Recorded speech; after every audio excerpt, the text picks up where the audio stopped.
waa muuqaal inoo muujinaya siday dadku u kala naxariis badan yihiin.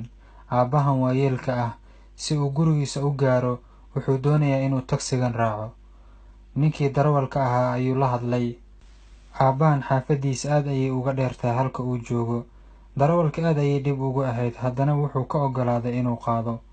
Mar kale aabbihii wuxuu darawalka u sheegay inuusan wadan lacag ku filan. Darawalkiina wuxuu dhahay, iska soo kor, ajarkayga ajarkaagaba Ilaahay ayaa haya. ولدي جزاك الله خير.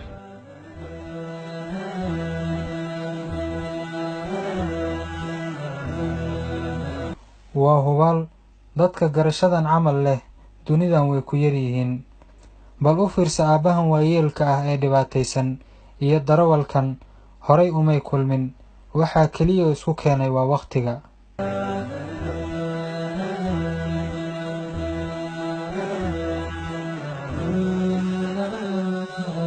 Safar dheer kadib waxaa la soo gaaray xaafadii uu deganaa aabbaha. Aabbihii wuxuu rabay in uu siiyo darawalkii lacag, balse waa uu ka diiday, waayo ninkan tagsiila ah wuxuu dareemay in aabbahan uu u baahan yahay lacagta. يا ولدي ويرزقك ان شاء الله. الله يرزقنا ويرزقك ان شاء الله يا ولدي. امين يا مع السلامه. جزاك الله خير يا ولدي. الله يخليك. الله يا ولدي. aabbihii markii uu ka soo degay gaariga wuxuu arkay wiil yar oo uu awow u yahay oo guriga hor fadhiya. wuxuu weydiiyey waxa ku dhacay. wiilkii yariiskaa wuxuu ku dhahay, waan gaajeysanahay, raashinkii guriga yaalayna wuu dhammaaday. sheekadoodana waxaa kor kala socday ninkii darawalka ahaa.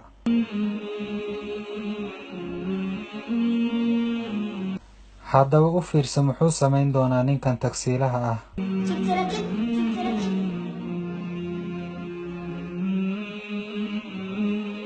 ninkii tagsiilaha wuxuu tagay dukaan lagu iibiyo cunnada qaybaheeda kala duwan. maadaama uu ka gilgishay xaaladda adag ee aabbahaas iyo carruurtiisa ku sugan yihiin, wuxuu go'aansaday inuu ku garab istaago oo uu u soo iibiyo cunto. ninkan wuxuu ogaa inaan qofna loo abuurin inay dhibaato la deristo, balse uu Ilaahay eegayo inaan iscaawino iyo in kale.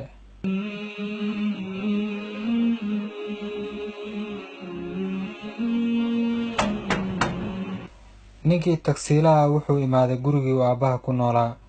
iridda ayuu u gargaraacay, waxaana ka furay aabbihii. aabbihii wuxuu weydiiyey waxa soo celiyay ninkan, balse la yaab badana ninkan tagsiilaha wuxuu yidhi, waxaad gaariga uga dhex tagtay alaabtaadii.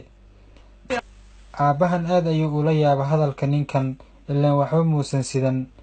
balse ninkan tagsiilaha oo doonaya inuu si sarbeeb ahaan ugu sheego sadaqada uu siinayo ayaa wuxuu yidhi, waa alaabtii aad carruurtaada u soo iibisay ee marka xiga gaariga waxba ha ku dhex hilmaamin.